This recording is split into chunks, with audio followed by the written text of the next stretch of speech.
The hour of 1 p.m. having arrived, I am calling to order the Higher Education Finance and Policy Committee. This is the second of a series of committee hearings that we will have over the interim. The first hearing was last week with the University of Minnesota. Today is Min State. We will have a hearing with the Office of Higher Ed regarding at least one proposal, the North Star Promise, and then there will probably be at least one or two more hearings in preparation for Senate or for the session that's going to start on February 12th.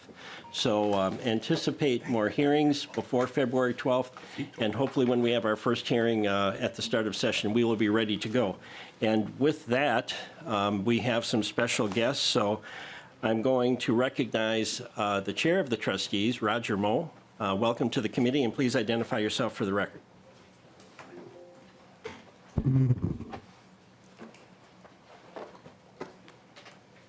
Chair Pawlowski, members of the committee, my name is Roger Moe, and I am honored to serve as chair of the Board of Trustees for the Minnesota State College and University System. Also joining me today from the Board of Trustees are Trustee Richter, Trustee Sharon, and Trustee Grabowska. On behalf of Minnesota State, thank you for your historic investment in higher education. I can tell you unequivocally that your support is valued at every level of our organization. Today, you'll hear how the investments you made are being used at our campuses across the state, and we look forward to the conversation. I do want to highlight an area that is at the top of the mind of every community throughout Minnesota, which is finding the workers we need to move Minnesota's economy forward. I believe that Minnesota State is the best workforce program our state has. Your investment in workforce development, along with our commitment to match that investment, is critical to growing the state's economy. Thank you for your important investment in this area. When I became chair of the Board of Trustees, my mission was to work to convince former Chancellor Malhotra to extend his time with us.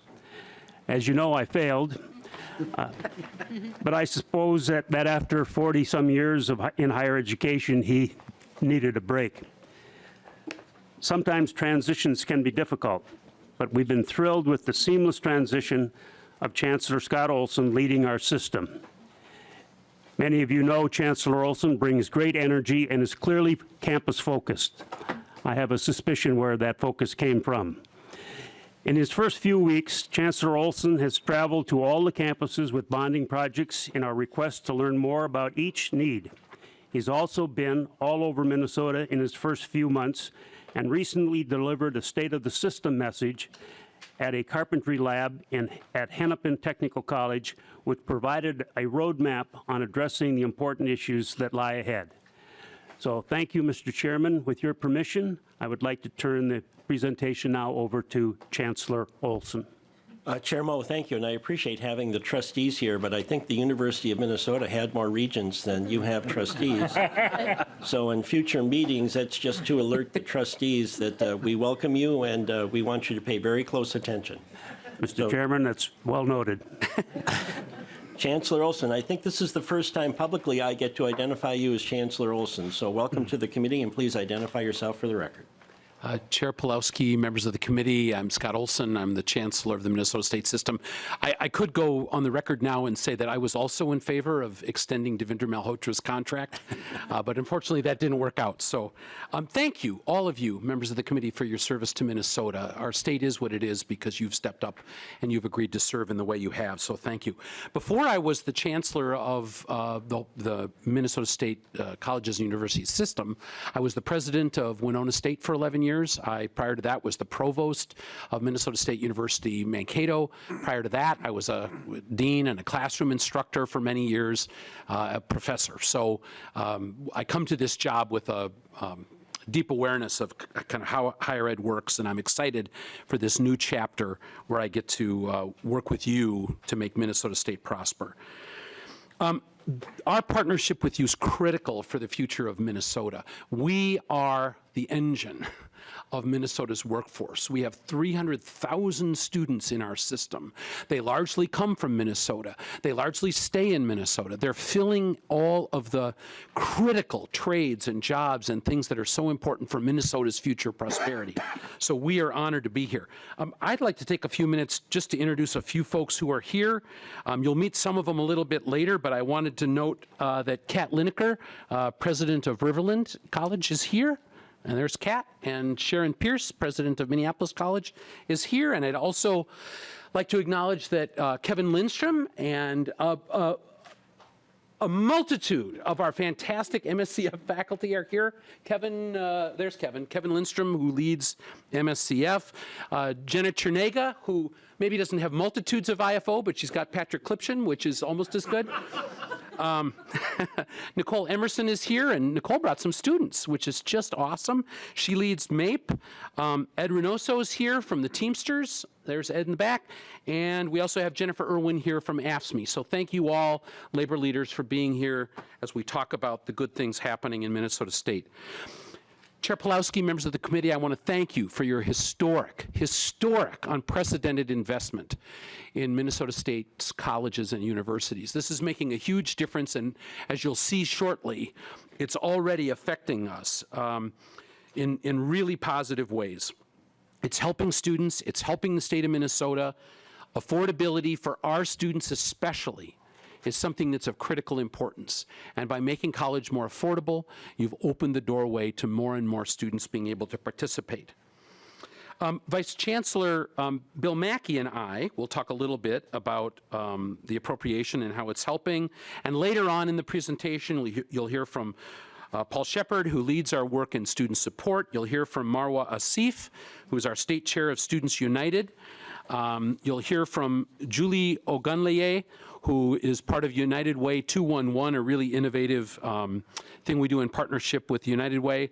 Kim Lynch, who will talk about educational development and technology and how the Z-Degree textbook program is working. You'll also hear from President Annette Parker from South Central and President Lori Kloos from St. Cloud Technical and Community College. And then finally, you'll hear from Minnesota State College Community and Technical College President Carrie Brimhall, and Scott Ellingheisen, who is the Vice President for Finance and Facilities at Winona State University. Slide 2, please. So we'd like to start by talking about enrollment. And if you look in your binder under Attachment 1, Tab 1, you'll see there's a bit of good news on the enrollment front. Most of our colleges are experiencing stronger enrollment this year, and we think that's in part due to the support you have shown us. Our full-year equivalent is expected to grow, and this is partly due to things like freezing tuition and the North Star Promise, which offers free college tuition to our students and provides the kind of resources that are critical for our students to be able to participate in higher ed. Affordability is part of our key value proposition at Minnesota State. Slide 3. Our fall-to-fall enrollment was up 2.65% from last fall.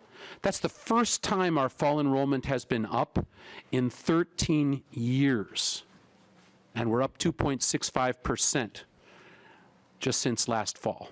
And again, I think this has partly to do with what you've contributed to us. Chancellor, you'll see that, yes. So I'm going to just pause you for a second. Members, I'm the one that requested this be by campus. So he's doing sort of a generic by system. The campus readout is in your book, and I want you to take a close look at it, and then we'll be referring back to this all the way through session. So if there's a change in any of this, they'll give it to us. But no change. I appreciate the by campus breakdown. Yep. We were happy to provide that, and it's our commitment to provide you with whatever you need to make wise decisions. So enrollment is going in the right direction. It's projected to be up 0.6% for the fiscal year compared to a 0.7% decline last fiscal year.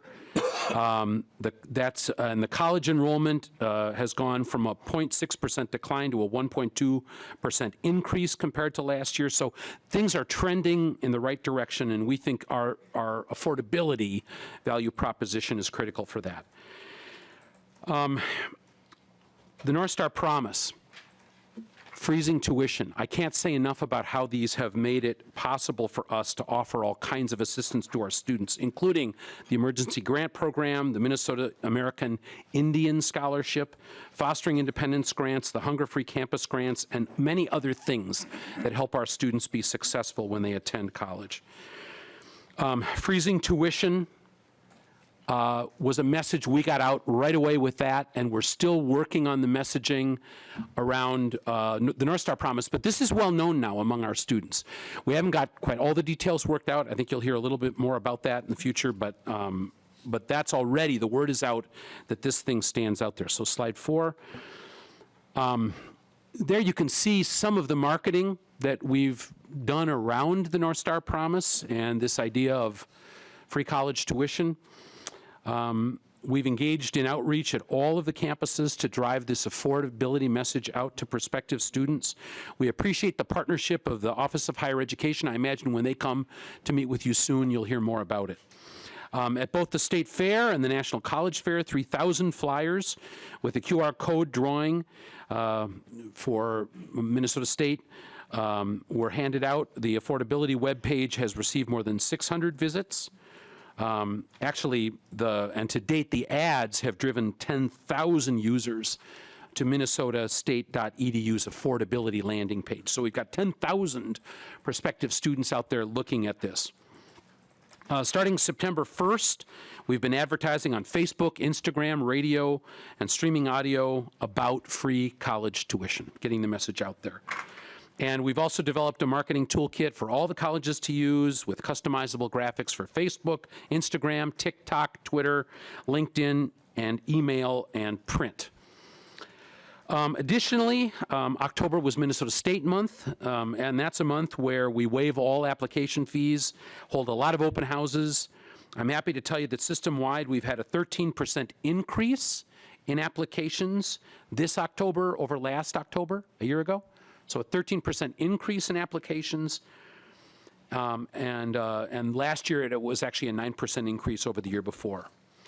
And finally, we're doing a lot of great work around the North Star Promise. We've added to it this idea of a Minnesota State Promise, and this is to kind of fill in some of the things that the North Star Promise isn't doing to make higher ed more affordable, more accessible, enhance the quality of life.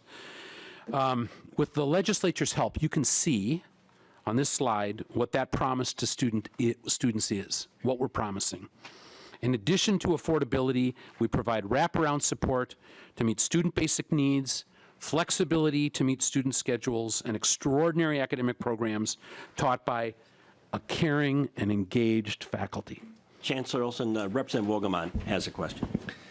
Well, thank you very much, Mr. Chair. And Chancellor Olson, again, I want to welcome you to our Higher Education Committee and thank you for the energy that you brought to this position of Chancellor for Minnesota State Colleges and Universities. It is very welcome, energy that you bring to the job, and we thank you for that, and we're excited to partner with you as a committee.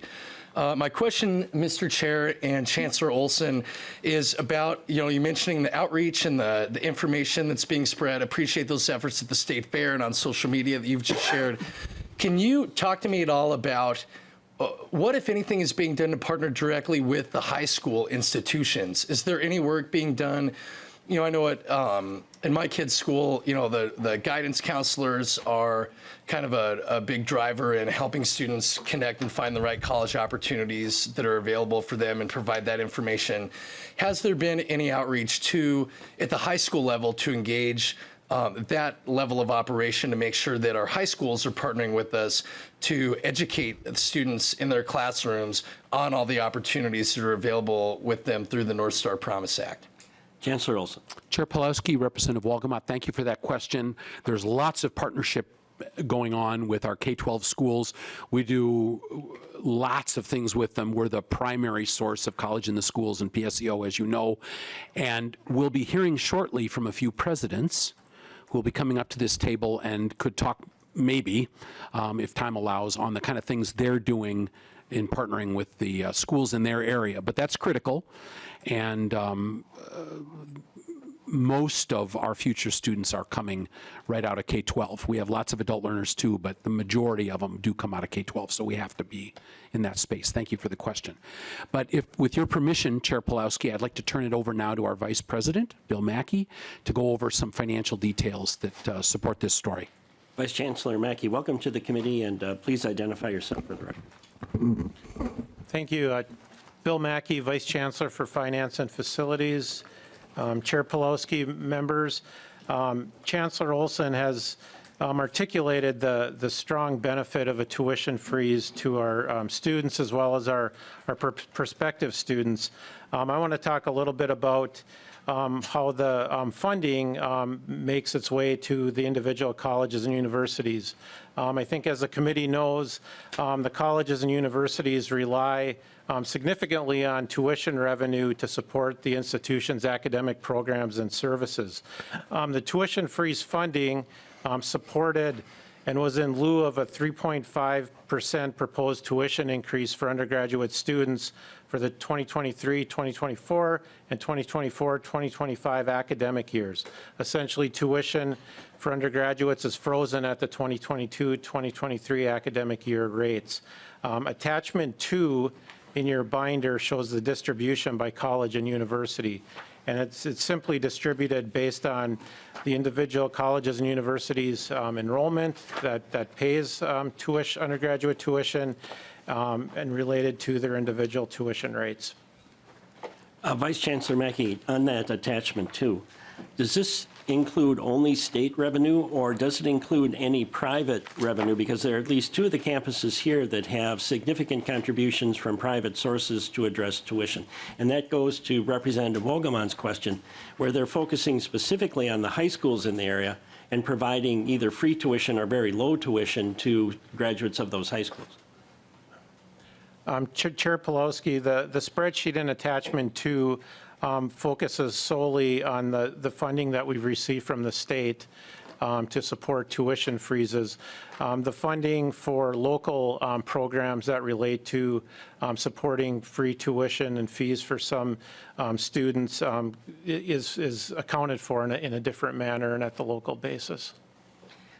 At some point, either Chancellor Olson or Mr. Moe, I would like a breakdown of those campuses that receive significant amounts of private dollars and how that works into the tuition, because as I'm understanding it now, there have been some interesting increases in enrollment as a result of those dollars being employed to entice students to come to those schools, and mainly they're high school students.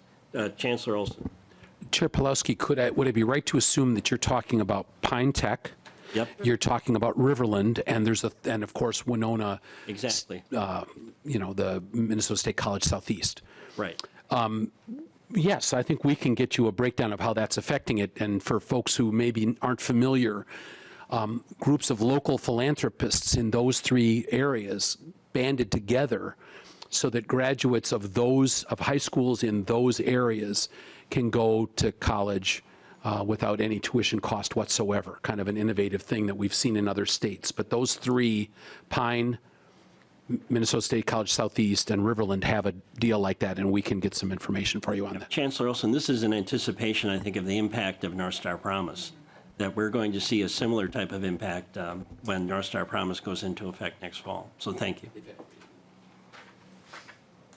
Vice Chancellor Mackey, sorry to interrupt you. I broke your stride. Chair Pulowski, the next slide shows some strategies that Minnesota State has employed. A toolkit's been developed for campus marketers for them to customize their own frozen tuition ads. And on the slide, there's a few of several examples that many of you may have already seen in social media. Vice Chancellor Mackey, I appreciate those. I collected all of the ads from 2013, which is the last time we froze tuition and paid for it, and I recognize a couple of them being recycled. But in the future, please send those to the committee if you would, because I remember specifically the Zamboni freezing tuition. I thought that was very clever. The crawls, you even had billboards at a time. But every one of those I'd appreciate being sent to the committee. In any form that they're doing it, let us know. Mr. Chair, we will certainly do that.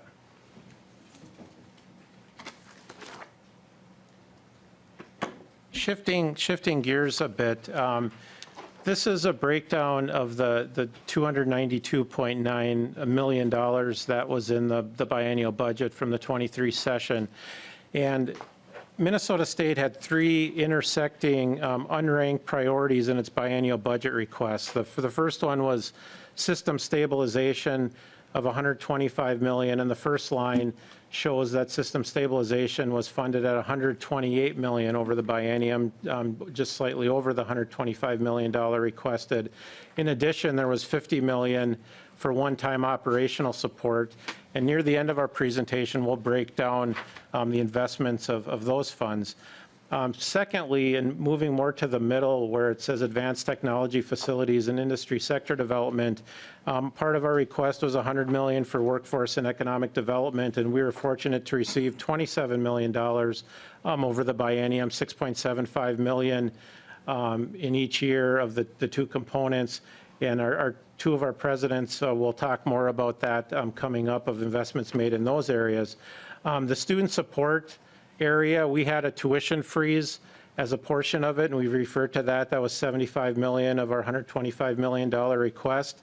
We were also very fortunate to receive just over $6 million over the biennium for student support basic needs, as well as $2 million for Z degrees and open educational resources. With your permission, I'd like to turn it over to Associate Vice Chancellor Paul Shepard and his colleagues to share with the committee investments that have been made in those areas. Vice Chancellor Shepard, welcome to the committee.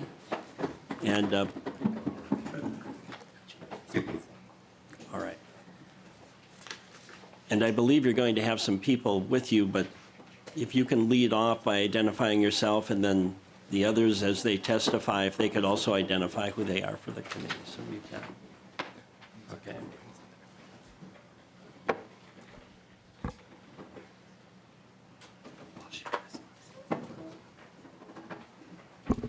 Thank you, Mr. Chair. Good afternoon, Chair Pawlowski, members of the committee. My name is Paul Shepard, and I have the honor of serving as the Interim Associate Vice Chancellor for Student Affairs and Enrollment Management for the Minnesota State System. I also have the honor of leading our system-wide work addressing basic needs and security and mental health. On behalf of the many students, faculty, and staff who have been involved in our innovative work in this area, thank you for the support during the last legislative session. Providing funding to address basic needs and security, mental health, and other high-need student support services. This investment in addressing these barriers students are facing that interfere with their ability to access higher education and remain enrolled through graduation will provide more opportunity for students to achieve their goals. Providing students with relevant and timely support is an essential component of increasing and maintaining strong enrollment at all of our colleges and universities. The investment made in these areas during the last session is already being used to sustain and expand basic needs and mental health resources currently available for all students at all Minnesota State colleges and universities. The student support resources that have been established and the resources that are currently being implemented were identified through a process that included comprehensive assessment and ongoing partnership with student leaders, faculty, and staff. I'm grateful to have this opportunity to share how this investment is being used to enhance student support at all Minnesota State colleges and universities.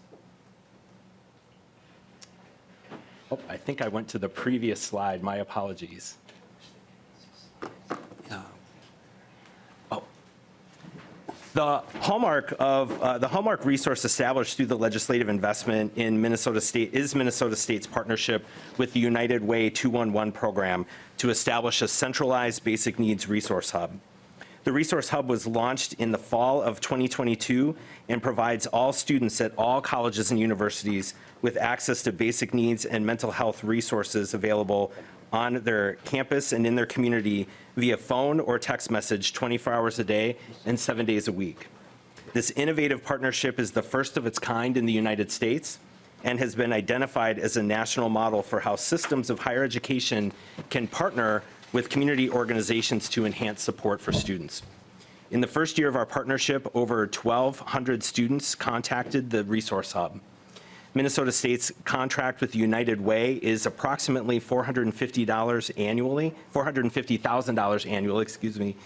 with the funding supporting staffing costs, data infrastructure, and technology resources. The one-time funding to establish this partnership was provided during the 2021 session. The ECMC Foundation, which is one of the largest national foundations funding student success work in higher education, provided Minnesota State with a $700,000 grant to support our partnership. The legislative investment from the 2023 session will be the main source of funding for this program moving forward and will allow us to ensure this unique and innovative partnership can be sustained well into the future. Mr. Chair, with your permission, I would like to introduce my colleague Julie Ogunleye, who is the director of the United Way 211 program for the Greater Twin Cities United Way, to share some additional information about our partnership. Director Ogunleye, welcome to the committee, and please identify yourself. Good afternoon. Thank you, Chairman. Thank you, Paul.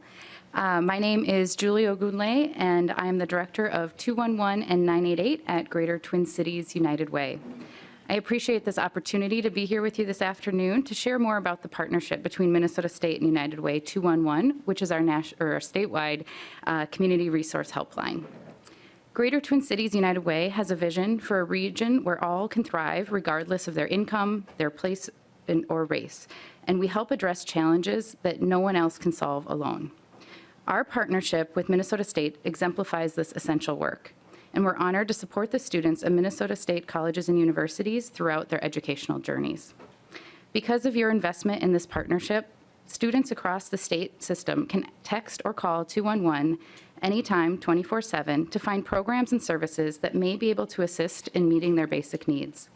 Compassionate 211 community resource specialists are available to listen to a student's situation and provide referrals to programs and services that can help with things like rent or utility assistance, food, clothing, caregiver support, legal aid, mental health, or other various requests.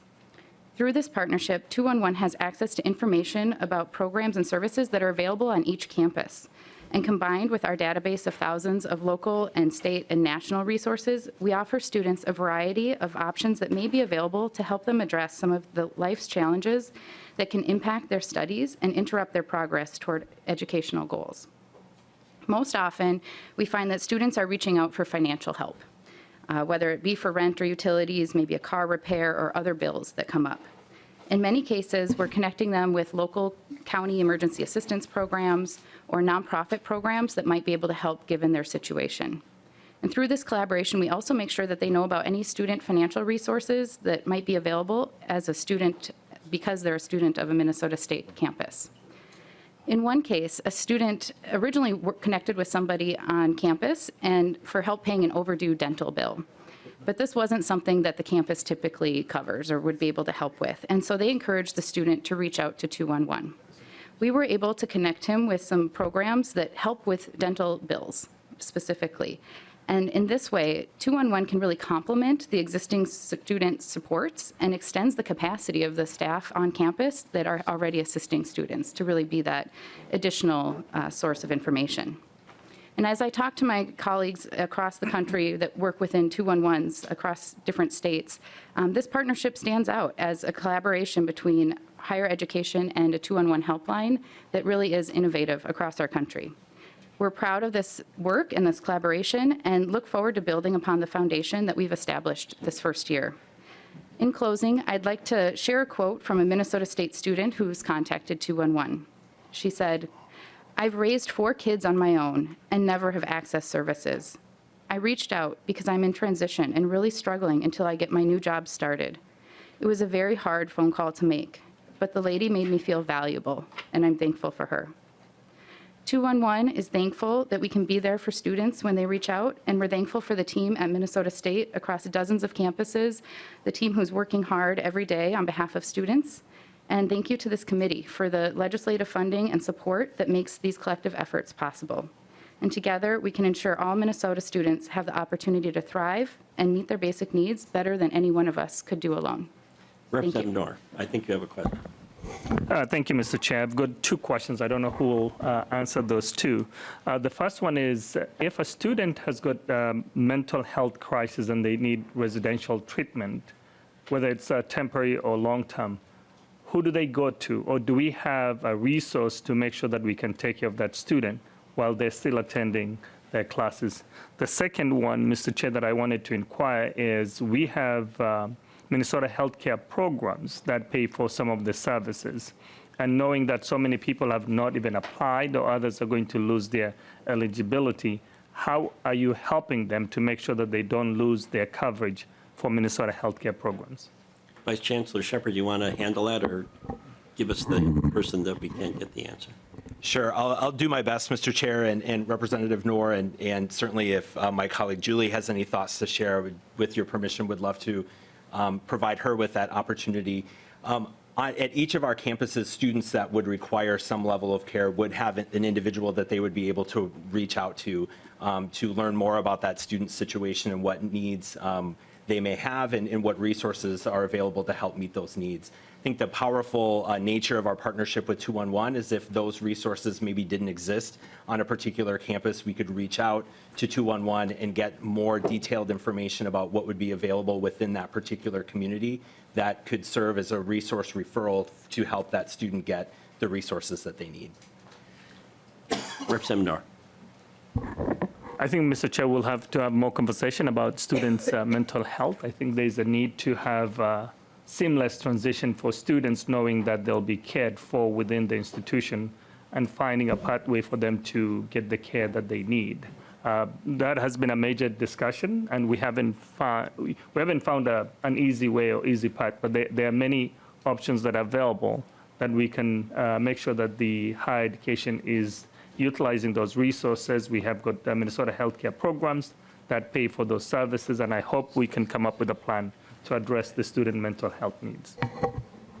Vice Chancellor Shepard, can you remind us of the amount of investment that we made in this?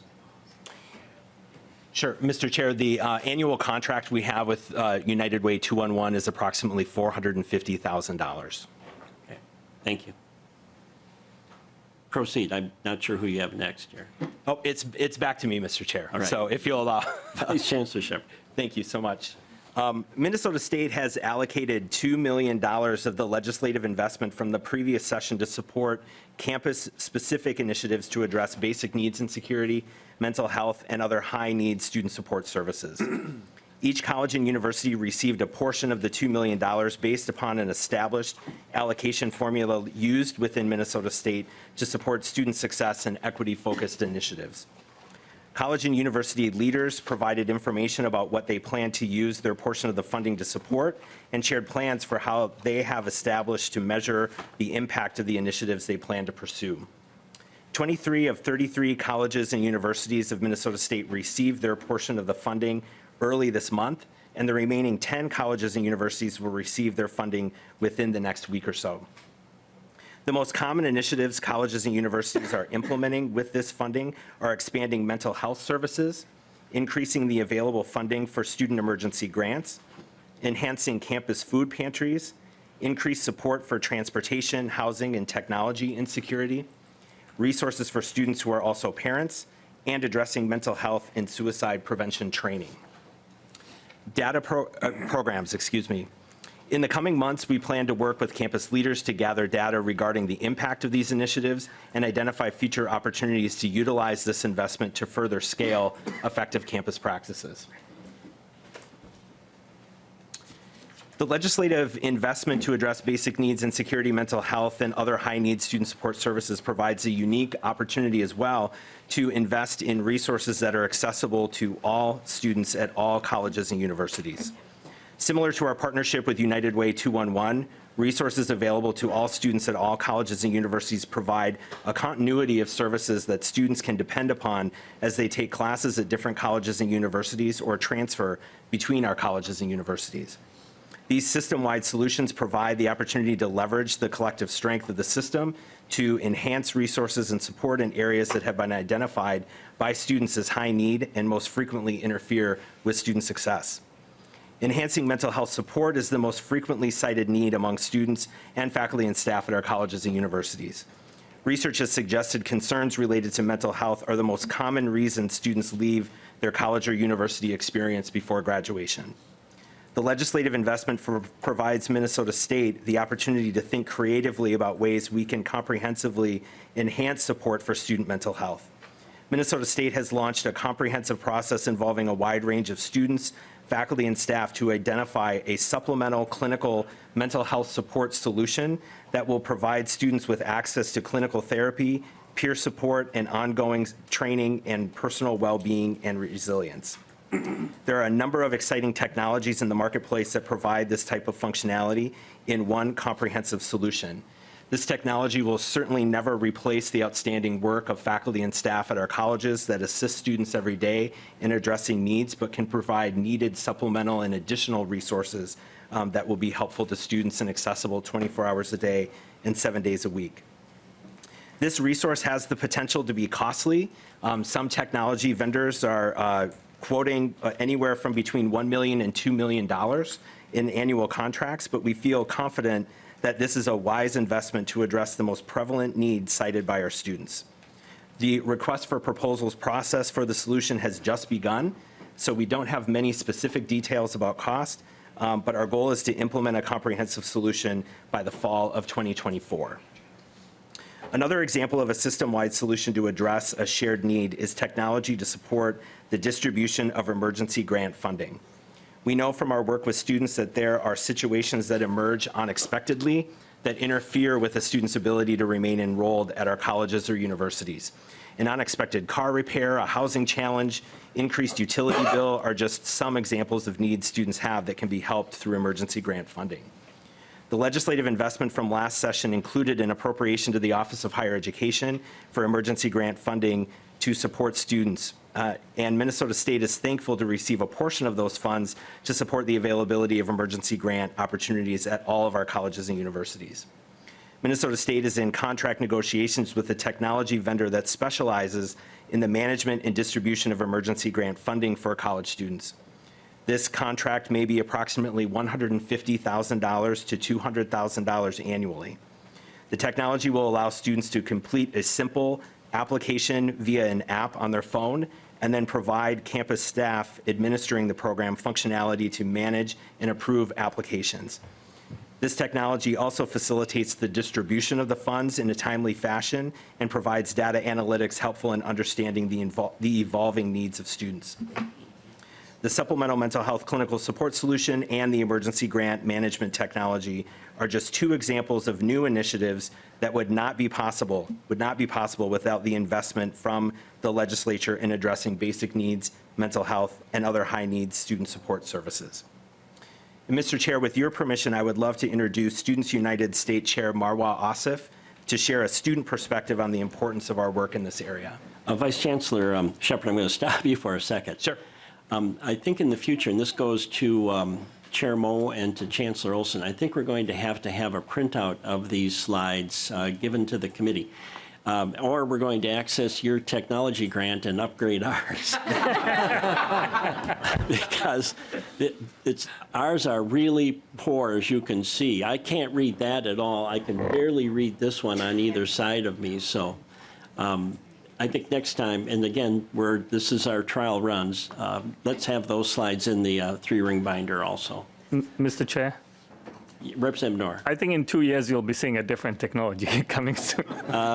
Representative Noor, it may take a little longer than 2 years, and by the time you're out of that cube, you'll really appreciate it. That's an in-joke. This building's being rehabbed. So I think the next person up is our state chair from Students United. Welcome to the committee, and please identify yourself for the record. Chair Pawlowski, Ranking Member O'Neill, and members of the committee, for the record, my name is Marwa Asif. I'm a current senior at St. Cloud State University. I'm pursuing my bachelor's in anthropology with my minor in political science. But in addition to just being a student, I have the privilege of serving as the state chair for Students United. As Students United, we represent the student body for our four-year public universities in our Minnesota state system. We're a nonprofit organization that passionately advocates for the rights and interests for students, both past and present and future. across Minnesota's 7 state universities. What sets us apart is our board of directors. We're composed of student body presidents from each of our 7 universities, and this structure ensures that the student voices and concerns are at the forefront of our decisions and our advocacy efforts. I'm grateful for the opportunity to come before this committee and share how last session's historic investments are already making a difference in students' lives. First and foremost, we want to say thank you. Thank you because we didn't see our tuition rise this last year. And it was because of the hard work of Chair Pawlowski, Chair Fate, Governor Walz, and the members of the House and Senate. When we began this school year, the tuition freeze included in last session's higher education omnibus bill was an essential step toward making sure that higher education was affordable and accessible for everyone. Through the funded tuition freeze, we embraced a powerful vision that not only protected students' financial abilities, but also provided our campuses with the critical support they needed to thrive. Together, we showed that a commitment to education and the well-being of students can lead to a brighter and more inclusive future for all of us. Yet, we know how many students continue to confront obstacles as they pursue their education. Almost 1,200 students have contacted the United Way 211 line for help. Many of these calls were related to unaffordable housing, combating food insecurity, or managing other crisis situations. These stories mirror the conversations we've had on our campuses this fall. Whether it's resources for mental health or combating food insecurity, navigating financial hardships, challenges persist. But fortunately, our legislators anticipated these needs with the critical investments that were made during last session. As we've begun the 23 school year, funding for the Emergency Assistance for Post-Secondary Student Grants has been critical for students. This investment keeps students enrolled, even when they confront unexpected financial hardships. We've heard stories from our students from across our campuses illustrating how this grant has been a lifeline. It's prevented evictions, it covered unexpected car repairs, or eased any other number of financial burdens. These stories inspire us to continue to providing the support needed for every student to thrive and become the best student they can be. Long term, we look forward to making this application process simpler, which will allow even more students to access this very much critical resource. Throughout our 7 universities, the resounding call has been from our students for greater resources and easier access to mental health support. In fact, one of the most requested services through Minnesota State's 211 has been for mental health emergencies. Managing this increasing demand has been made possible due to the dedicated investment made by Chair Pawlowski and the committee members, which include that 24/7 access to vital mental health resources. This commitment to the well-being of our students is a shining example of the positive change we can make. As we visited with students this past couple months, we've also had continued conversations about the importance of the Hunger-Free Campus Grant. Across our state, nearly a quarter of our students struggle with food insecurity, and campus food shelves are consistently struggling to keep up with demand. But last session's higher education omnibus bill invested in Hunger-Free Campus Grant dollars, and it's been essential as we take strides to eliminate food insecurity on our Minnesota campuses. Of course, we recognize there's more work to do, but last session's investment are already improving student lives. Students across our system have greater mental health support. Our campuses have access to more Hunger-Free Campus Grant dollars, and on top of that, students' financial stability was helped by frozen tuition. I have seen the difference your commitments have made. So once again, thank you for helping Minnesota State students get off to a strong start this semester. We look forward to working with you and the committee in the months ahead. Mr. Chair, with your permission, I'd like to turn the presentation over to Kim Lynch, Associate Vice Chancellor for, I'm going to say your whole title, Educational Development and Technologies, to talk about the exciting work being done with affordable textbooks. Vice Chancellor Lynch, welcome to the committee. Please identify yourself for the record. Chair Pawlowski, members of the committee, for the record, my name is Kim Lynch, and I currently serve as the Associate Vice Chancellor for Educational Development and Technology. And I am thrilled to be here today to really talk with you about the way we have been and the way we will be good stewards of the funding that you have chosen to put toward textbook affordability, because we know that it makes a difference in our students.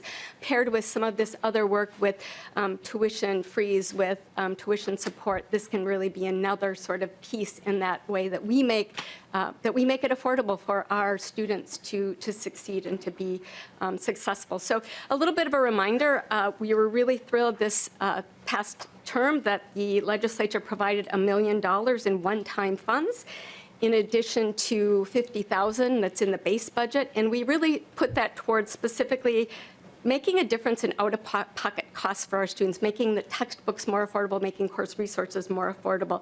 So some of the ways that we support that work is really with our Open Textbook Network, our partnership with Open Education Network, which is at the University of Minnesota. So we have a partnership with them for reviewing textbooks in a variety of other ways. And I think I'm just going to pop to the next slide to really look at specifically what we see as sort of the 4 areas in which we have and we will continue to provide funding, and how we've right-sized it a little bit to the funding that we received. We had put forward an idea for about $1.5 million each year, and with the $1,050,000, we continue to think that the foundation is really critical to what we do, and that means supporting faculty in their journey, making them aware that this is something that they can do, helping them understand what is possible and what isn't, making it the resources available to review textbooks. All of that has been things we've been doing and we want to continue to do. And I have to give a shout out to one typo. It's 125 that we were able to reduce down, not 175. So a little bit of a typo in that graph that probably you can't see anyway, apparently. So, you know, it's there.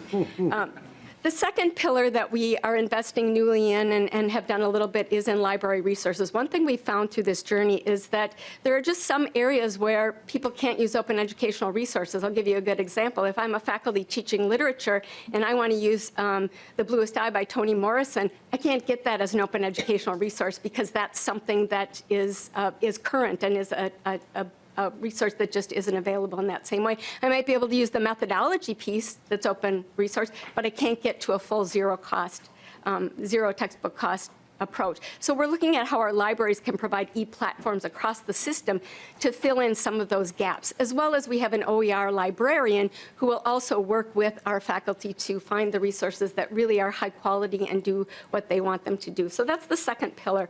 And these are really have a direct campus impact. The third pillar we've been working on for quite some time, and I'm actually really proud about, and you'll see a slide in just a minute that goes into a little bit more detail, but we're continuing to put $300,000 each year toward zero textbook cost degrees, meaning that a student who enters into one of our colleges, currently our colleges, we're hoping to get our universities in the mix soon, they can really complete their associate's degree without a single textbook cost. That's a huge deal to add to the affordability picture.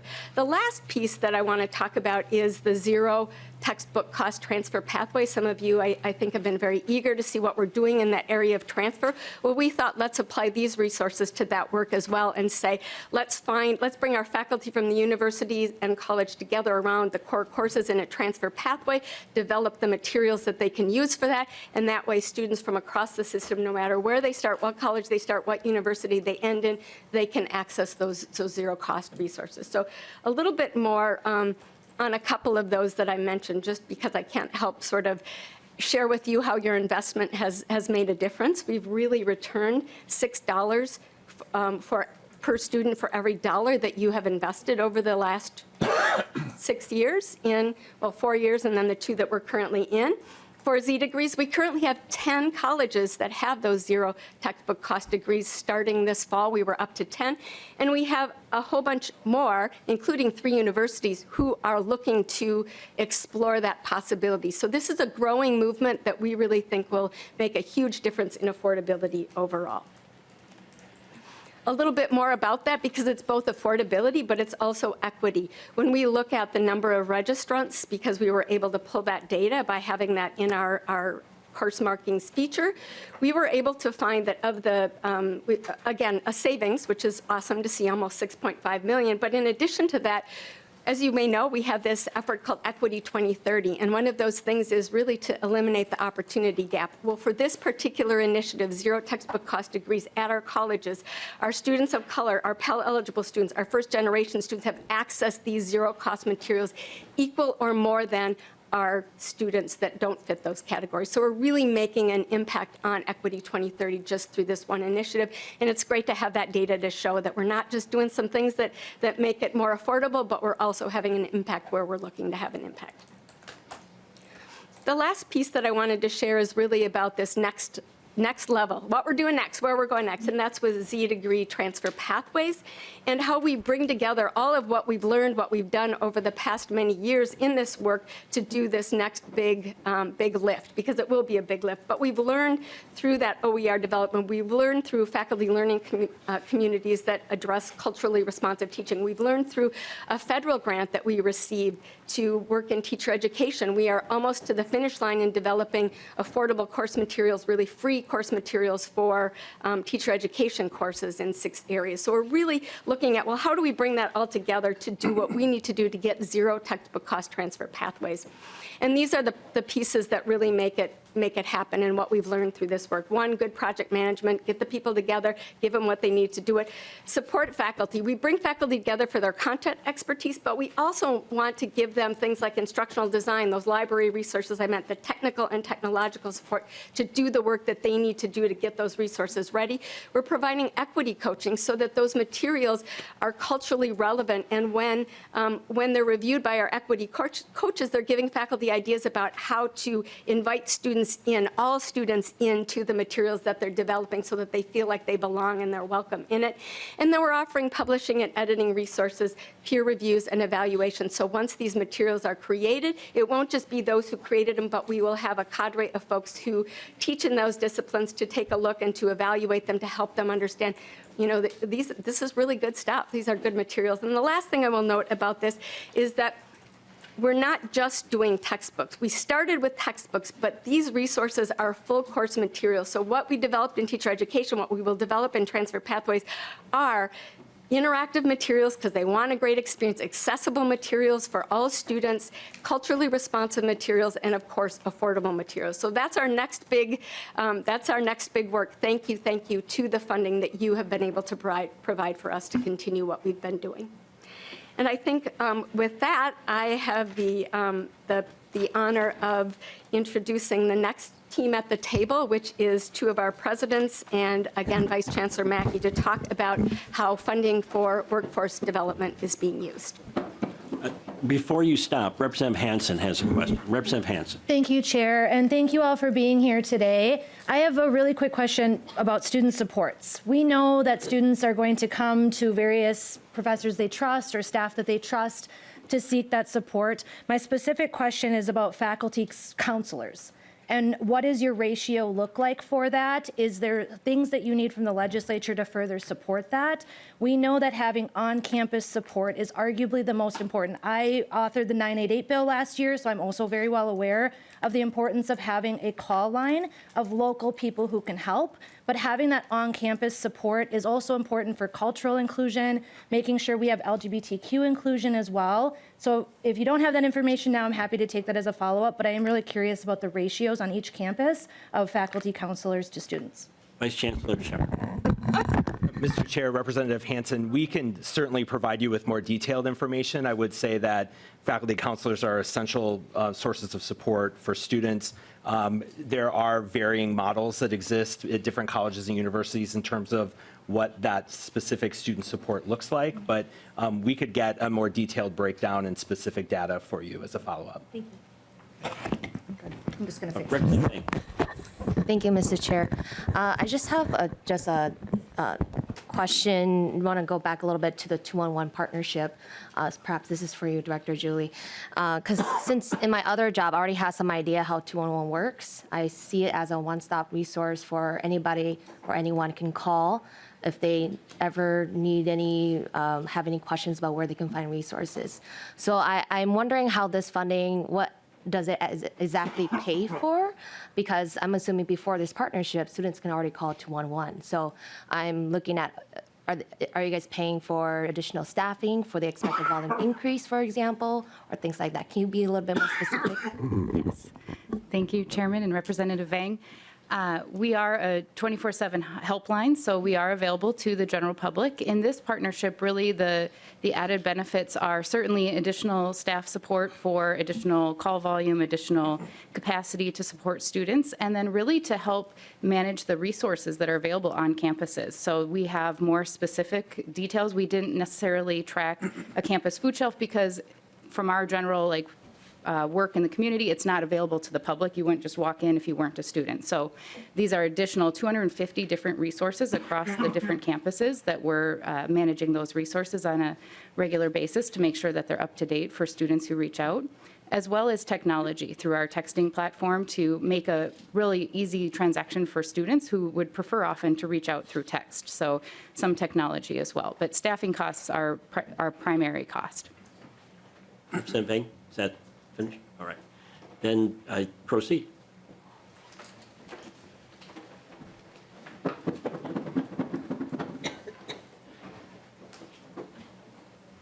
Vice Chancellor Mackey, I think you're back in charge, so you can direct us to who you want up next. Sure. Mr. Chair, I'm going to make some brief overview comments of the workforce and economic development funding before the presidents provide some specific information related to investments they're making at their institutions and in their region. The first area of funding for equipment and learning environments, the legislature provided $13.5 million for equipment and learning environments, $6.75 million each year of the biennium to assist with upgrades to college and university equipment and learning environments. The $6.75 million appropriated in fiscal year 25 will be matched with cash or in-kind contributions from non-state sources. Tab 3, Attachment 5 in your binder indicates how that funding was allocated for fiscal year 24 using a 5-year average of instructional equipment spending by college and university with a minimum funding amount of $100,000 and a maximum or a ceiling funding amount of $400,000. The legislature also provided $13.5 million in one-time funding for program development. Again, $6.75 million each year to develop and expand industry sector programming to build capacity and support new and redesigned curricular options with an emphasis on offering students work-based learning experiences. For fiscal year 2024, each college and university received $201,500. It was ultimately determined that sending an equal amount to each college and university provided the largest immediate statewide impact of this funding. After further discussions for fiscal year 25, the funding will be allocated in a two-pronged manner. Each college and university will receive an across-the-board amount of $120,000, and then the remaining funding, about $2.79 million, will be awarded through an RFP process where the RFP will be issued soon. And early in 2024, colleges and universities would find out if they were to receive some of that funding for fiscal year 25. These funds would also require a non-state match. I'd also like to refer to the committee to Attachment 6 in tab 3, and it is a rather lengthy 30-page document, but it details how each college and university plans to use the fiscal 24 funding for both the equipment and learning environments and developing and expanding industry sector program. What you'll see is a lot of diverse uses that are reflective of the institution and what the need is in their particular region, as well as the areas that they specialize and excel in. Mr. Chair, with your permission, I'd like to turn it over to President Annette Parker to provide testimony on the types of investments her college is making to support workforce in her region. Welcome to the committee, and please identify yourself for the record. Thank you, Chair Pawlowski, and members of the committee. For the record, I'm Dr. Annette Parker, president of South Central College with campuses in Faribault and North Mankato, Minnesota. I'm pleased to have in attendance with me here today Nicole Emerson, our Assistant Director of Student Life, who also serves as the Meet and Confer Chair of MATE, representing the state's higher education members. Also with me is Christopher Richter, a PSEO student at our Faribault campus, who last year was our Student Senate President and, as you have heard, is a student representative on the Minnesota State Board of Trustees this year. Also, Chandler Appling. Chandler, our Student Senate Vice President at our Faribault campus. And last but not least, Parker Smith, a student senator for our North Mankato campus. I'm here to speak on behalf of the South Central College and many other Minnesota State institutions that are grateful to the legislature for providing equipment and learning environments funding. South Central College received approximately $130,000 in funding and is putting it to good use to prepare our students for the workforce. South Central College is privileged to have the best industry partners around. Their input and support are absolutely essential to the relevance and success of our programs. For years, we've had program advisory committees for our technical programs, which are made up of industry partners who provide input to ensure our students graduate with the skills they need. A few years ago, we started implementing a new employer-led model called BUILT, Business and Industry Leadership Teams, with leaders from industry and the SEC program faculty working together to facilitate these conversations, discussing the skill sets that employers will need not only now, but several years down the road. And so naturally, as always, we tapped into this expertise to ensure the equipment we are purchasing with this important funding meets industry standards and reflects the technology that our students will be using in the workplace. Our welding program, we will be getting a plasma table, which is used in industry to do precise cutting. President Parker, I'm just going to interrupt you for a second. Are you working off page 28 of the second document where welding is listed as number 1 and then auto body and nursing? Is that? Yes. So members, if you're looking at the second grouping on page 28, South Central College, there are 2 boxes of funds there, and I think those are the areas she's referring to. Thank you. So our welding program will be getting a plasma table, which is used in industry to do precise cutting. And as an aside, welding was the first program to utilize the BUILT model. Our auto body and collision technology program will be getting a Chief Meridian measuring live mapping system. This system uses sensors and lasers to take precise electronic measurements to assure, to accurately assess the amount of damage to a vehicle. Our commercial driver's license CDL program offered through South Central College's customized workforce education division will also benefit from your funding, which will have a double impact thanks to an incredible SEC partner. Volk Transfer, which is located in Mankato, recently donated a truck and trailer to the program. And with the funding provided by you, we will be able to purchase a second much-needed truck and trailer. As you may know, new federal regulations require special approved training for truck drivers, and SEC meets those requirements, meaning a significant need for licensed commercial truck drivers. I'm going to just have you pause. Representative Hicks. Thank you, Chair.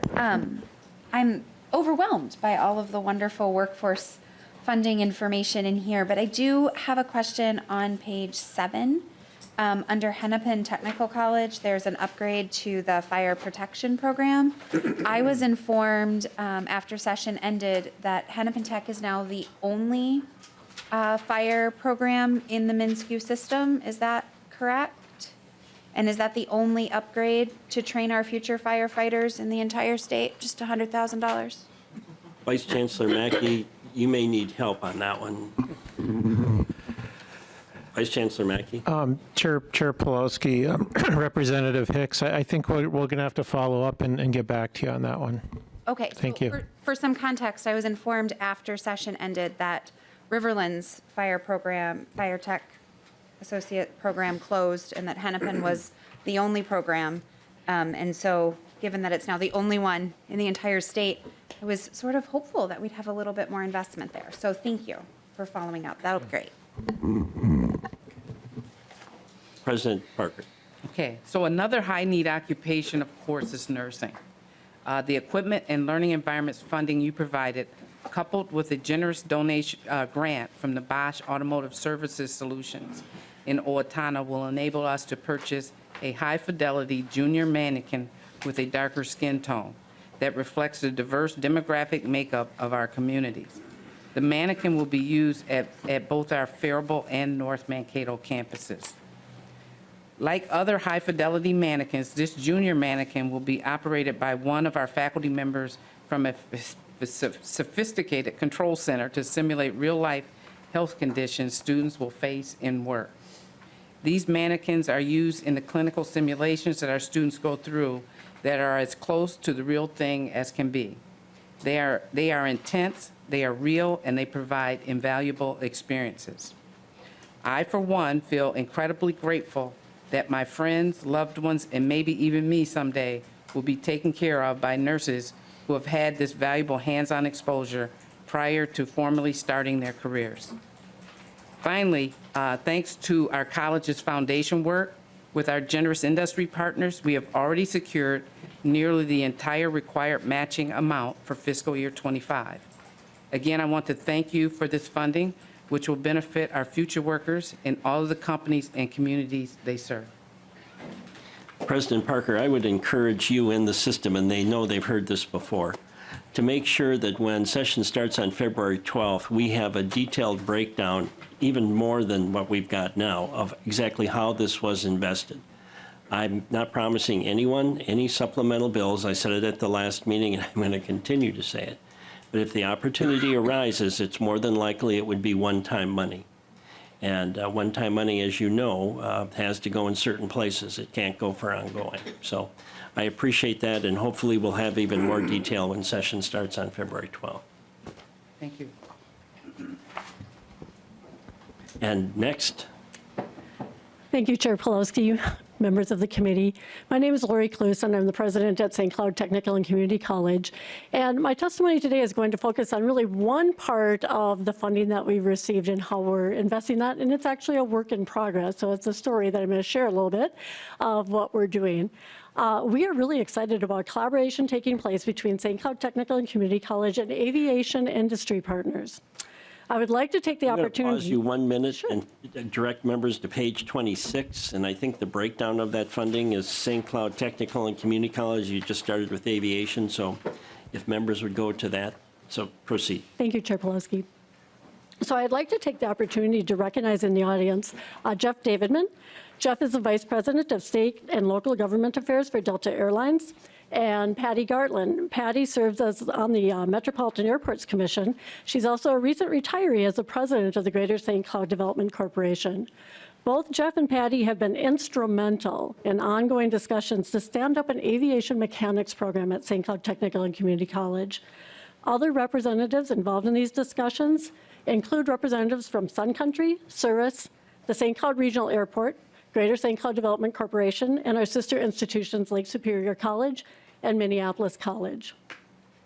Now, to provide some background, about a year ago, conversations were initiated regarding the possibility of a collaborative partnership between the aviation industry and the partners that I just mentioned to stand up an aviation mechanics program. This was prompted by an industry root group who developed a white paper regarding the need to grow Minnesota's pipeline for licensed aviation mechanics. As presented in the white paper, employers throughout the state's aviation and aerospace industry, including Delta, Sun Country, Endeavor, and Cirrus, project more than 300 new aviation technicians are needed each year in Minnesota to maintain the current level of operations, as well as to be able to meet projected growth.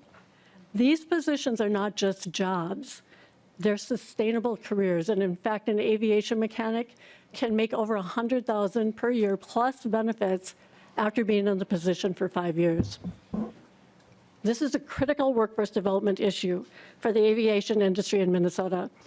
Per the white paper, many companies would like to provide opportunities for new or transitional employees to grow and train, but many of Minnesota's workforce development programs are simply at capacity, and they are not accessible to potential candidates for the aviation mechanic program.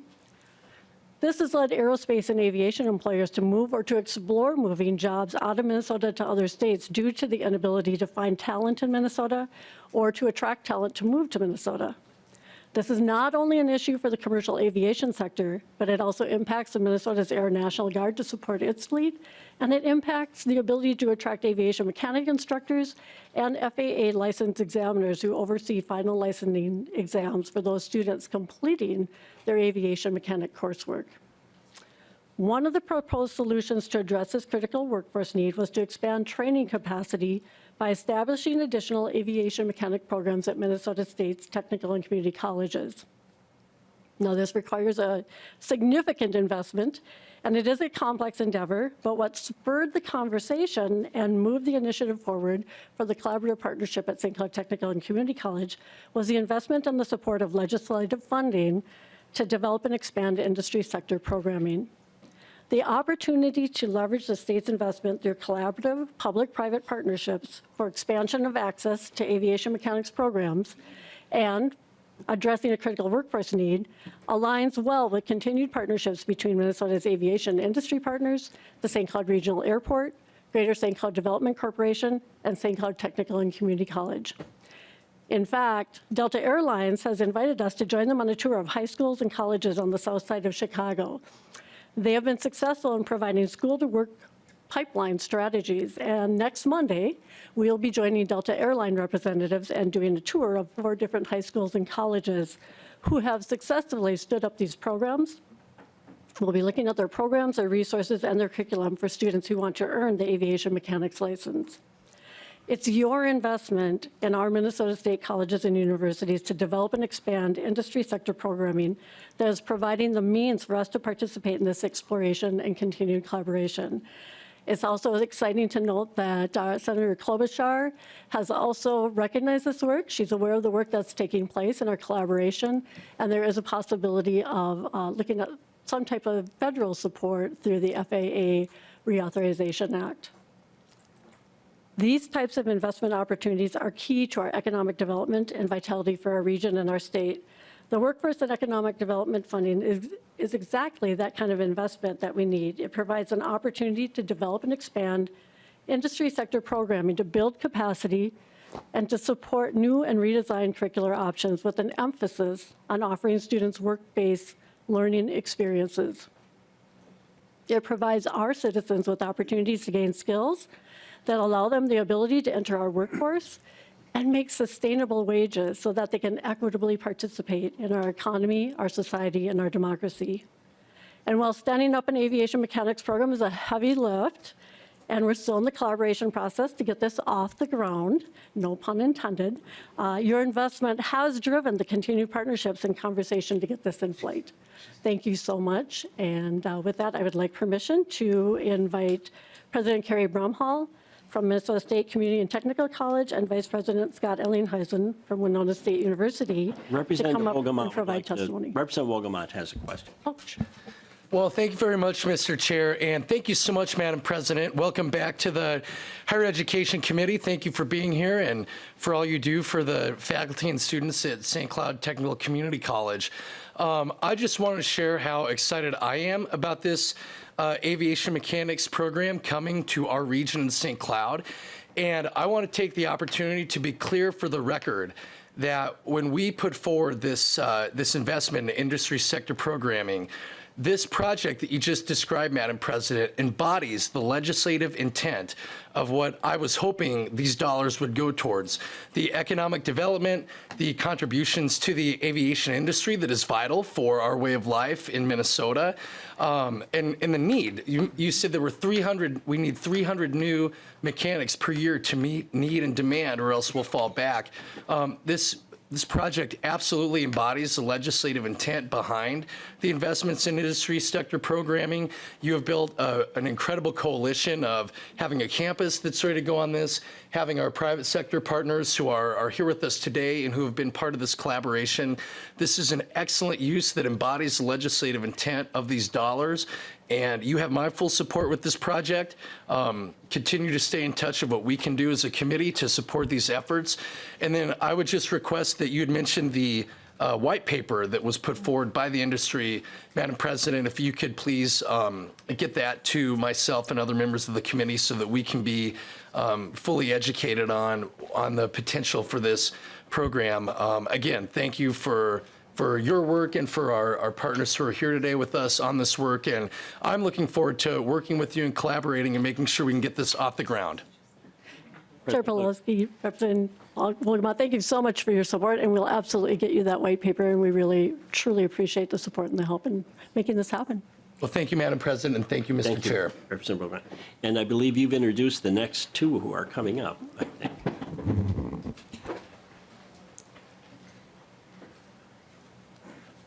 Mr. Chair, if it's okay, I'd like to give an overview of the funding before turning it over to our.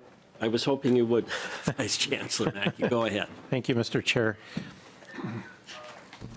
The legislature provided Minnesota State $128 million for stabilization funding, which amounted to $61.5 million in new funding for fiscal year '24, $60.5 million in fiscal year '25 for college and university operations, with $38 million ongoing in the tails.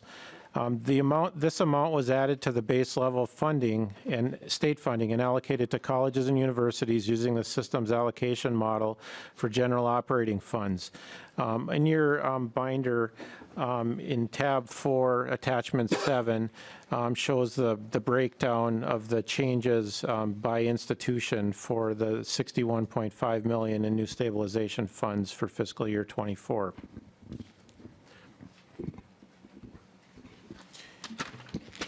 In addition, the legislature provided $50 million of one-time funding in fiscal '24 for campus support. This funding is to be allocated to all colleges and universities based on each institution's estimated tuition revenue loss due to declines in enrollment that occurred from fiscal year 2019 to fiscal year 2023. The bill included a floor of $300,000, so no college or university received lower than that amount. Colleges and universities received a planning estimate in May, which is in attachment 8 of your binder, with the final numbers being allocated in September when FY23 enrollment numbers were finalized, which is included in attachment 9. From a system perspective, a breakdown of the $50 million by category, about $26 million was used for budget support for this biennium, or in sense dealing with past structural deficits and helping balance the budget and allow a longer runway for planning.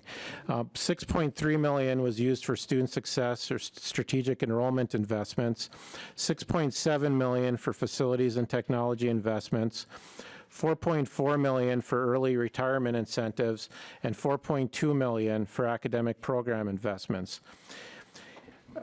Mr. Chair, now with your permission, I'd like to turn it over to M-State President Dr. Carrie Brimhall to discuss the impact these funds, as well as other funds from this session, had at her college. Vice Chancellor Mackey, the numbers you just gave us, are you referring to attachment 9 then, and how it's broken down by campus and how they used it?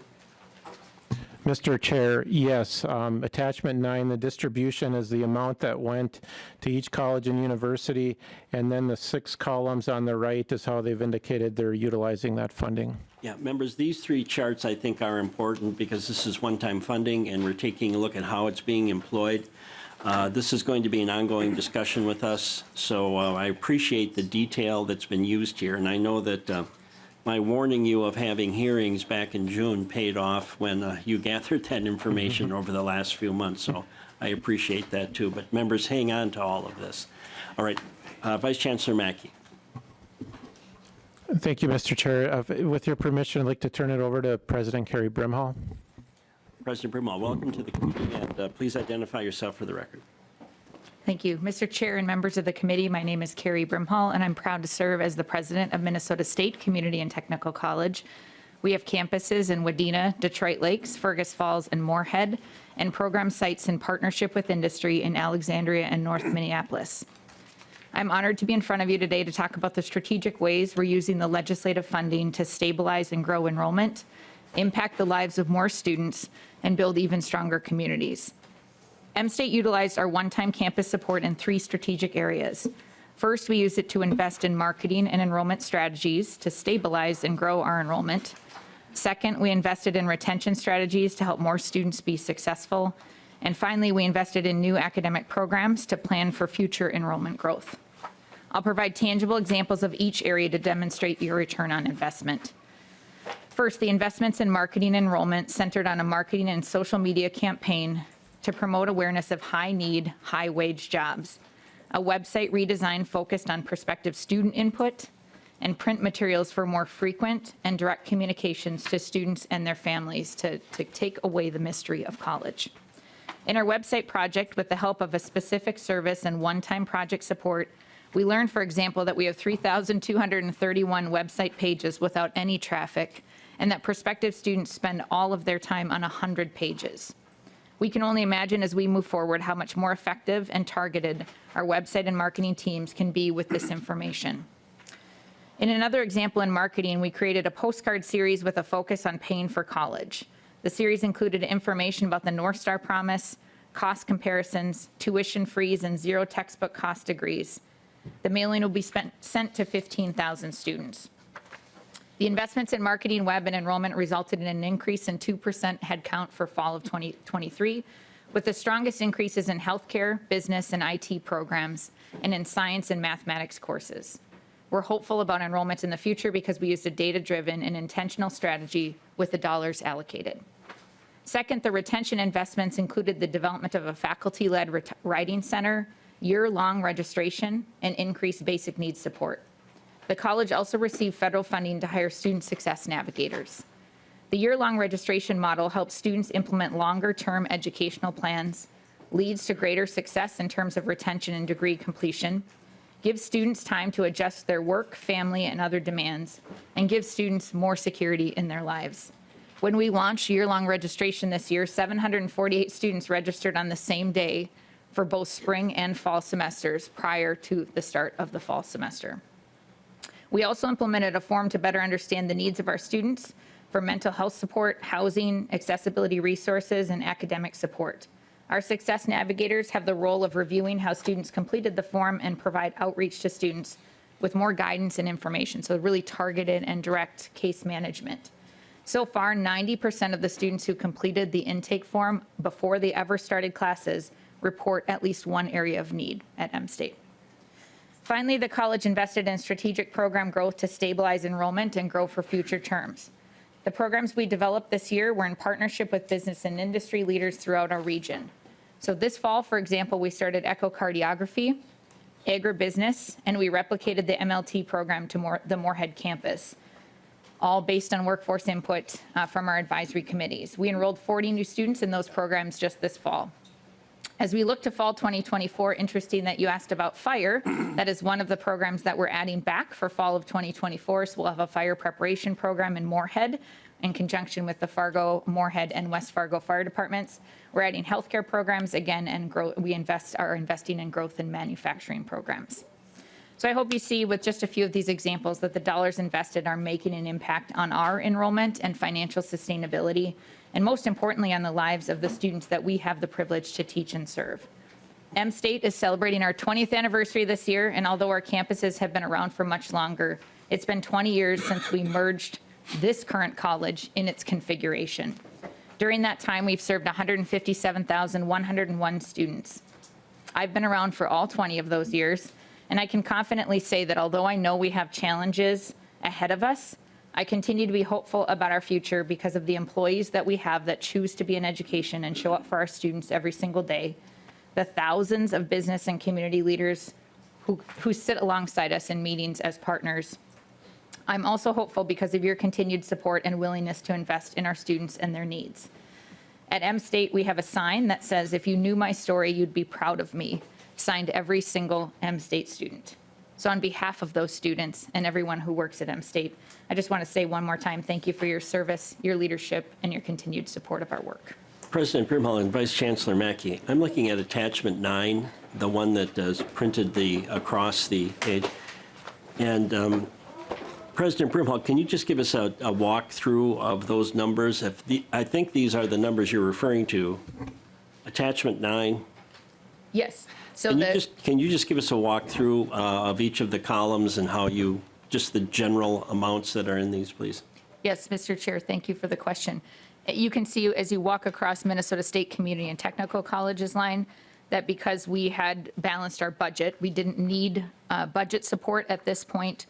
We are not doing early retirement incentives, and we chose not to invest in facilities and technologies with this fund. So we chose at M-State to invest all of our dollars in the academic program work and the enrollment management strategies for the college. All right. And members, again, this is another critical chart for us about how they use these at the campus level, and all of them were used somewhat differently and in different amounts. So the money was targeted to go to the campuses, and this is a good example of how the campus made the decision of how they would be used. And then you were going to introduce our Vice Chancellor Mackey was. Yeah, Mr. Chair, with your permission, now I'd like to turn it over to Scott Ellingheisen, the Vice President for Finance and Administration at Winona State University, to share the impact this funding, as well as other legislative investments, are having at the university. Welcome to the committee. Please identify yourself for the record. Thank you, Chair Pulowski, committee members. Good afternoon. My name is Scott Ellingheisen, Vice President of Finance and Administration and Chief Financial Officer at Winona State University. I've been Chief Financial Officer at Winona State for over 23 years. The 2023 Higher Education Funding Bill was a tremendous bill that helped colleges and universities in the Minnesota state system, like Winona State, immensely. In addition to the base stabilization and other special funding categories, Winona State also received $4.4 million out of the $50 million one-time appropriation. This one-time appropriation was distributed to campuses based upon enrollment loss between fiscal year 19 and fiscal year 23. With a 22% enrollment loss over this time period, Winona State was one of these campuses. Winona State's enrollment had been in a period of slight decline prior to COVID, but with the COVID-19 pandemic accelerated the enrollment loss. At Winona State, we utilize scenario-based budget planning in which we look at many different variables that impact our budget, such as enrollment, state appropriation, and tuition rate changes on the revenue side, salary, fringe benefits, inflationary cost pressures, and other budget adjustments on the expense side. For fiscal year 25, our latest projections show a budget deficit ranging from about $5.5 million up to just short of $10 million. We are currently in the middle of a budget reduction exercise to reduce $7 million out of our budget for fiscal year 25. Of course, a goal in any budget reduction exercise is to minimize the harm to students and their learning experience. Using the concept of shared governance and the hard work of our faculty, staff, and students, we have been able to mitigate the impacts of our past budget adjustments and retain the high success metrics that Winona State is known for.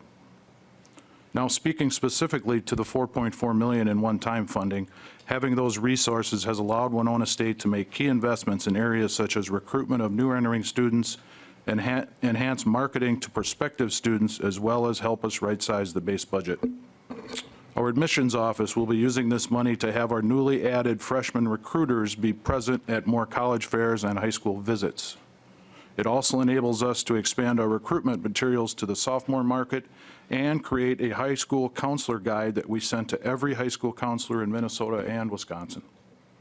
Going hand in hand with our investments into our admissions office is an increase in our marketing budget. The funding has allowed us to expand our marketing campaign, which is focused on items that are important to students, student success, affordability, and large program offerings. Included in this message is information on the North Star Promise free college tuition program that we've talked about earlier. Speaking of affordability, I would be remiss if I did not thank you for fully funding the tuition freeze for both fiscal year 24 and fiscal year 25. When incorporating these 2 years of tuition freezes, this will mean that the average tuition increase at Winona State University over the last 10 years is 2.04%. In my opinion, that is a truly remarkable accomplishment. In addition to these investments in our future enrollment, Winona State is also setting aside a portion of these funds to help right-size the university budget. We are currently reviewing and discussing uses of the funding that will allow us to reduce our employee size to be commensurate with our enrollment base. I just want to talk a little bit about the industry sector programming funds and the equipment funds that a couple of the presidents talked about. At Winona State, we identified 2 initiatives with our industry sector funds. First, we've continued our program around career and technical education. So we have collaborated with several technical colleges across Minnesota and western Wisconsin to set up a pathway for career and technical ed licensure. This program will create K-12 teachers in technical Vice ed President programs. Ellenhausen, I'm just going to draw attention, members, to page 29, because I think you're referring to those numbers. Correct. Okay. On page 29, you can see the breakdown exactly of the numbers, so Correct. please continue. So this program will create K-12 teachers in technical ed programs, specifically in the areas of business education, construction, manufacturing, and transportation. The second initiative involves being able to offer more introductory courses within our biology department. These additional course offerings will allow us to increase the student participation in our 2+2 programs with Mayo that include clinical internships in radiography, sonography, magnetic resonance imaging, nuclear medicine, and medical lab science. Winona State also received allocation of $400,000 of the Equipment and Learning Environment Funds in fiscal year '24. Just a few examples here. Nursing was able to purchase 2 medication dispensing systems. Medication errors are a top reason for mortality in the hospital setting, and the dispensing systems greatly enhance the students' learning experiences. The Composite Materials Engineering program will be able to purchase a floor-mounted, high-capacity load material testing system capable of determining the properties of composite materials and other structures. We were able to significantly enhance our instructional application of virtual reality, bringing learning experiences to students that were previously impossible or too impractical. Thanks to you, our Foundations of Tourism students were able to use the Brink Traveler VR application last week to travel to Pulpit Rock in Norway, Mount Cook in New Zealand, and Arches National Park in Utah, all from the comfort of their classroom, and then discuss the impact of such technology on the future of the tourism industry here in Minnesota. So, Vice President Ellenhausen, we did get a report at the last meeting last week about certain trips that the university took, and these are taken without having to pay anyone to travel. Just wanted to make that comparison. Lastly, we have created a new recording space in which instructors can use a light board to create videos where they appear to be writing in thin air. In addition, high-end cameras and microphones will be available for all student creators to check out from the library. These professional-grade creative resources are now available to all students, regardless of means. As I wrap up my prepared remarks for the committee, I would once again like to thank you for your hard work, for being advocates of higher education in Minnesota, and for the resources you have been able to provide for our students in this last legislative session. Representative Knorr.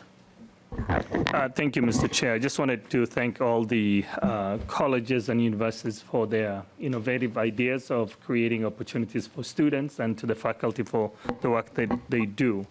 My question is in regards to the workforce development. I know we've talked about the funding that was directly appropriated, but I just wanted to ask about the other funding, such as the competitive grants from Department of Employment and Economic Development, DEED. One of them is the Targeted Population Workforce Program, and also the Drive for 5.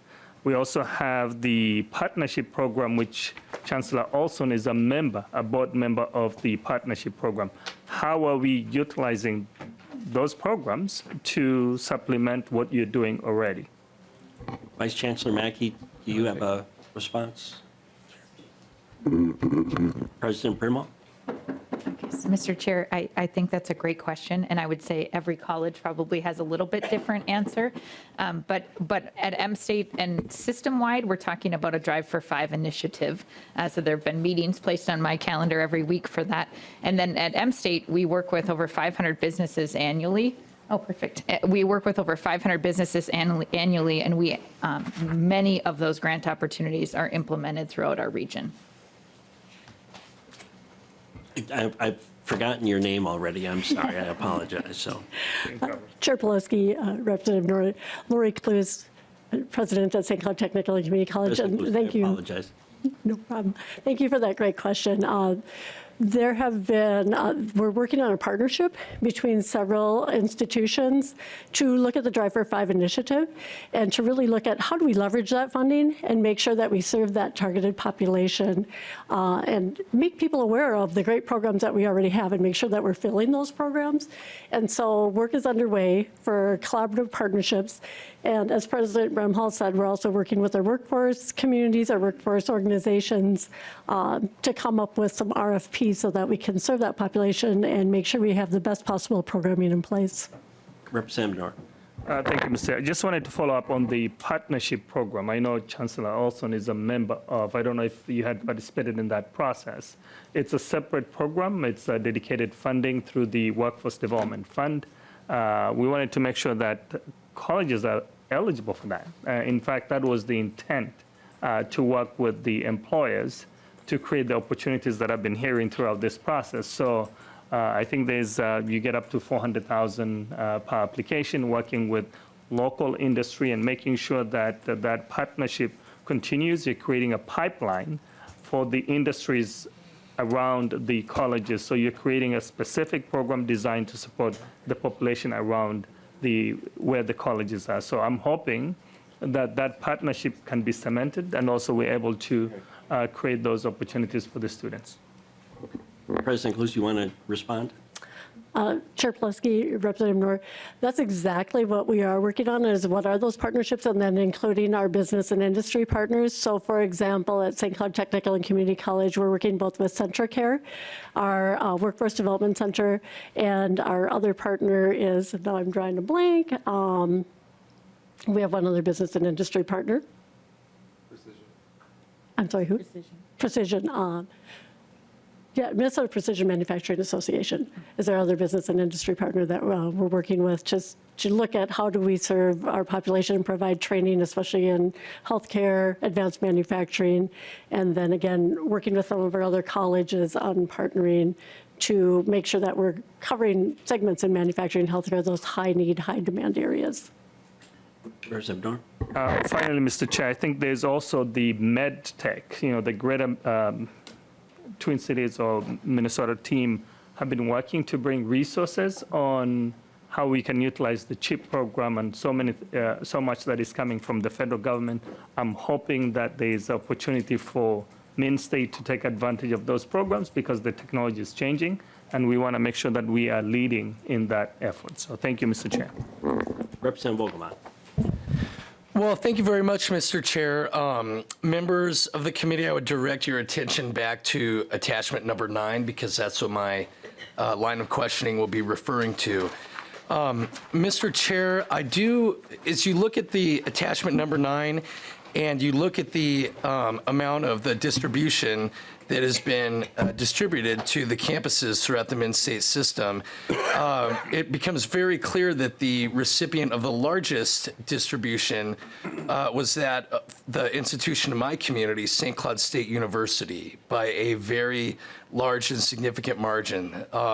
Mr. Chair, I'm not sure who my question is best directed at, but I would like for the committee and the members of the public to get more information on that distribution for St. Cloud State University, some information about why that is so much more significant than the other institutions, and then if you could give us some information about the impact that distribution has been having, will be having on St. Cloud State University. Vice Chancellor Mackey. Mr. Chair, Representative Vogelbach, the distribution to St. Cloud State University was calculated using the language that was in the bill, which talked about the change in enrollment from fiscal year 23 to fiscal year 2019. And St. Cloud State's enrollment declined by 3,166 FYE during that time period. It was 10,428 in 2019, and then 7,262 in 2023. So a fairly significant decline, and then multiplied at its per credit tuition rate of almost $294. That amount came to $27.895 million. So the $50 million was prorated across the system based on a need across the system identified at $142 million. So basically, close to a little more than a third, 33 cents on a dollar of lost revenue during that time period. So it was very formulaic on how it was calculated. It's due to that loss in enrollment, which was larger than others in the system. And in my understanding and how it's reflected on the spreadsheet is that the enrollment was used to help balance the fiscal year 24 budget. So the majority of it, $8.57 million to balance the budget, and then $1.2 million was used towards offering early retirement incentives, or what we refer to in our system as BESIs, which stands for Board Early Separation Incentive. And I believe the university has offered a couple rounds of early separation incentives with the intent of reducing their employee count to ultimately reduce base compensation expenses in the long term. Representative Mogul. Thank you, Mr. Chair, and thank you for that response, Vice Chancellor. My next question, and you already sort of got to it a little bit, but if you could provide more detail on early retirement incentives and sort of how that process works, I'm sure in a fair way for those involved. Could you just give us more insight onto the process of, initiating those conversations, how those decisions are made for the early retirement incentives? Vice Chancellor Mackey. Mr. Chair, Representative Wolgamott, there is specific language in legislation as well in board policy that governs the Board Early Separation Incentive Program. And typically, each president in each college and university administers the program a bit differently. The eligibility criteria is a minimum age of 55 years and at least 5 years of service. Some of our colleges and universities will offer these programs in a more broad basis, where there's several faculty and staff that are eligible. Others will have a more focused approach where if they're looking at sunsetting specific programs or reducing the size, they may only have in their plan offering BESIs to those particular programs. The process is basically the president puts together a plan with the intent that it goes through an internal shared governance type process on the campus, and it's submitted to the system office for approval from the Vice Chancellor of Human Resources as well as Finance to determine that it complies with policy and also meets the intent of the policy, which is long-term financial savings for the college or the university. Representative Wolgamott. Thank you, Mr. Chair. Representative Hansen. Thank you, Chair, and thank you, everybody, for presenting this information. You've heard me talk about this in this committee before, I'm sure, but our need for mental health practitioners is extremely high in Minnesota. We talk a lot about different industries that we're short in, but unfortunately, mental health practitioners just don't get talked about a lot. We're slated to be approximately 16,000 social workers short by 2030, and this has a growth rate of approximately 11% in our state. And so as I was looking through where some of these workforce investments were going, I saw some of them that goes directly into mental health, but I would ask the system to continue to think about what is your role in making sure everybody has access to mental health care in Minnesota. The only way we get mental health practitioners is through our higher education systems. They need licensing and training and all of that. So as we move forward for some of the universities that didn't itemize how they are going to use that money, if they offer a mental health program, I would like to see, some consideration given to how are we going to continue to staff this. We think we're in a crisis now in mental health in Minnesota. It is slated to get worse. I hate to be the bearer of bad news, but I want to keep raising this in every committee I'm in so that we can make sure our kids and our future have the access to that kind of health care that we need. Vice Chancellor Olson.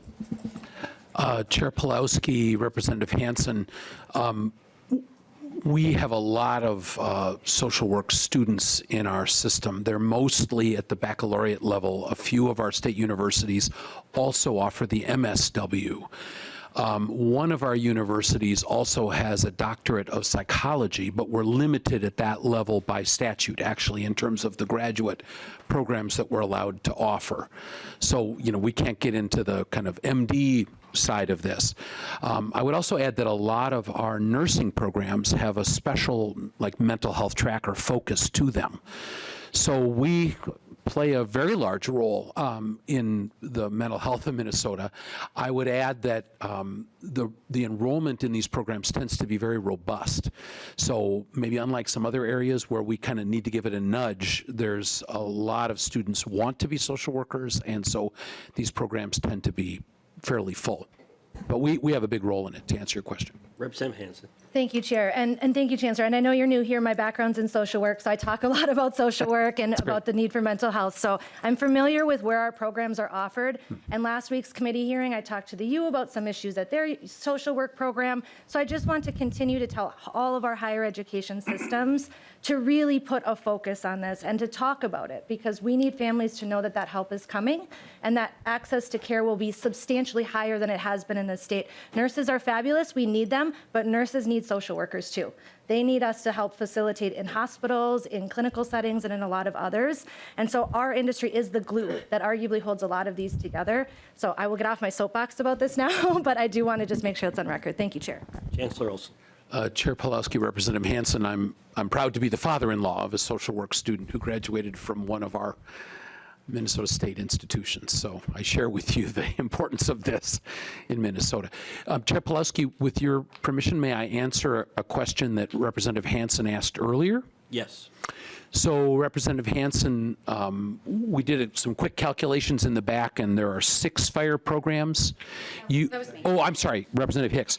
You heard President Brimhall talk about reinstating it at M-State, but there's also fire programs at Hennepin Tech and Eden Prairie, Lake Superior College, Northland, which is up in the northwest corner, Century College, M-State, as we heard, and Riverland. So there's 6.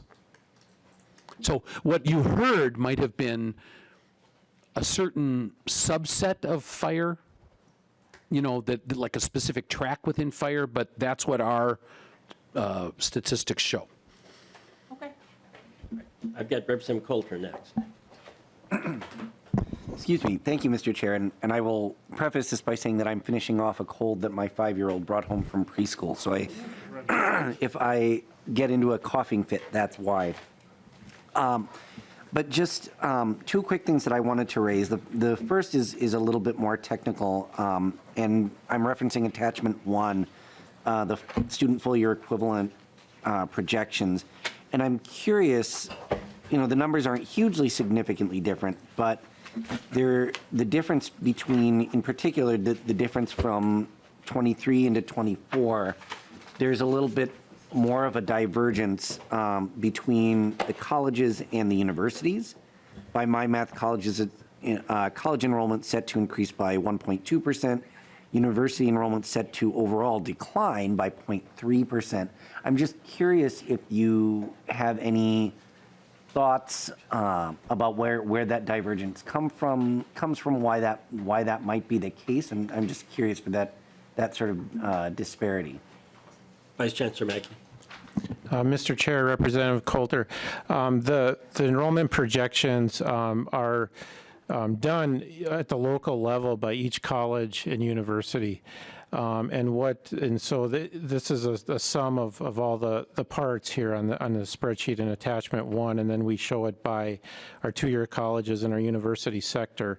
It does show that our colleges, and as Chancellor Olson mentioned, they are up a couple percentage points for fall semester and seem to be recovering at a bit of a faster rate out of the pandemic, which you would expect with the universities having students for 4 or 5 years in the undergraduate space, as well as graduate enrollment. And perhaps the Chancellor would like to comment a bit more about the difference between the 2 sectors. Chancellor Olson. Chair Pawlowski, Representative Coulter, the reason why universities are a little slower to come out of the pandemic decline is just the length of time it takes to earn a bachelor's degree versus an associate's degree. the junior and senior classes currently enrolled in our state universities, those classes were part of the pandemic classes. They are smaller. So most of our universities saw a much bigger first-year class this year, but the first-year class wasn't big enough to make up for the smaller junior and senior classes. At our two-year institutions, many of the students that would have been those smaller classes during COVID have already graduated or are soon to graduate. So that's why there's a little bit of a lag effect in the state U's. Representative Colt. Thank you. Yeah, that's helpful. And I would point out as well that disparity sort of more or less disappears when you look at the 2025 numbers, so that tracks as well. I just wanted to ask about that. And then the second thing, and I'm not, I guess, really looking for much of a comment here, but I think I see Ms. Green-Stevens in the back there. And we had a conversation some time ago about online program managers and their role within the Minnesota state system, and it's a fairly limited role at this point. But as you know, I've done some additional homework on this, and I think really it's just one of those things. You know, I've noticed that when it comes to the costs of higher education and the work that we do to attempt to control those costs, sometimes it's the big things, but a lot of times it's the little things that kind of roll over from year to year to year. And I raise this issue because I don't think it's a problem now, but I could easily see, without proper oversight, and I think you folks have done a really good job from what I've seen and heard, without proper oversight, I could easily see, we could easily, I think, see what we've seen in some other states with online program managers and less sort of scrupulous actors coming into the market. I could easily see that becoming one of those things that kind of rolls over year to year to year and impacts the cost of higher education in a pretty negative way. So really just sort of wanted to say thank you for the work that you've done on that, and looking forward to future conversations about how we can continue to make sure that that's the case. Chancellor Olson. Chair Pawlowski, Representative Coulter, thank you for that comment. I can assure you that Dr. Green-Steven and her team is being very diligent in watching nationally and in our state what's going on with OPMs to ensure that whatever we do is good for students and good for the institutions that are offering it. And you're right, there are some bad players in that space, and we have to be extra cautious to make sure that when we do it, we're doing it very, very carefully and in ways that support our students in the state of Minnesota. So thank you for that comment. Representative Hicks. Thank you so much, Chair. So since Representative Hansen got on her soapbox, I'm going to get on mine. I'm going to be saying this all session in every space that I'm in. People with autism, Minnesota has the second highest prevalence of people with autism. We are up to almost 3% across the population of autistic community members. And they have the lowest employment rate of all disability categories. They also have a significantly lower higher education completion rate. And the support services that many of them rely on to be successful have a really low workforce component. And so I don't expect an answer here. Okay, well, St. Cloud State does have one program, and other MnSCU systems are doing a great job in providing accommodations and supports for students, autistic students. But just something I kind of want to put on your radar, that I think this is a space where Minnesota needs to take a deeper look. We are not supporting our community members well, and I think we need to do better. And I think higher ed has a role in that. So just kind of throwing that out there so everybody can ponder it. Chancellor, you have someone who... Chair Pawlowski, I think Dr. Parker from South Central College might have an answer President to Parker. Representative Hicks's question. President Parker. Thank you, trustee. I'm sorry, trustee. Representative Pawlowski, Chair Pawlowski, and Representative Hicks.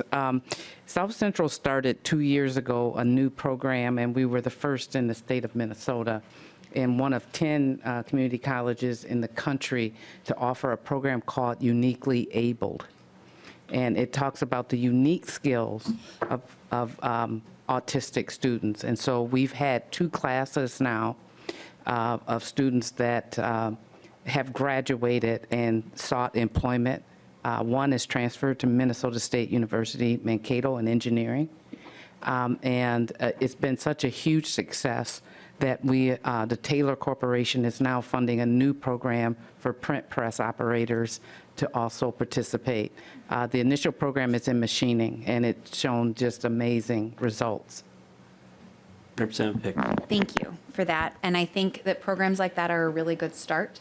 But just to make sure that everybody understands where I come from an inclusionary lens. Yes. That people with, autistic people and people with other disabilities, but my passion area is in autism, really have the same access across the board.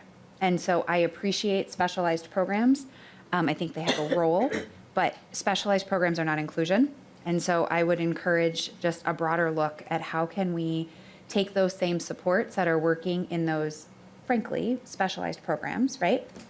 And roll those out across the system so that autistic students have an access to the right supports at the right time in the institution and in the major that they are interested in, because they are very successful when those supports are in place.